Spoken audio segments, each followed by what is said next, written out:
Abierto el sobre que contiene los datos de esta obra, se indica que tiene como título definitivo Nosotros y que el nombre real de su autor es Manuel Vilas. Así se convertía Manuel Vilas en el ganador del Premio Nadal 2023.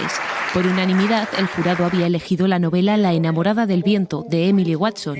Pocos se imaginaban que detrás del seudónimo estaba Manuel Vilas y que el nombre real de la obra era Nosotros. Es la historia de una mujer que se llama Irene, es una mujer de 50 años que ha enviudado y que no quiere renunciar a la historia de amor que vivió con su marido. Una visión del amor y la soledad que Vilas ofrece al lector en la forma que más le fascina, la ficción. Reivindicación de la ficción como una forma de alcanzar los límites morales de nuestra propia intimidad, ¿no? Es el primer aragonés que recibe un premio Nadal, el galardón más veterano de las letras españolas que ostentan grandes nombres de la literatura como Carmen Laforet, Miguel Delibes o Sánchez Ferlosio. La lista es apabullante, entonces formar parte de esa lista es un honor y también, y esto es muy importante, es una gran responsabilidad. Nosotros llegará a las librerías el próximo 1 de febrero.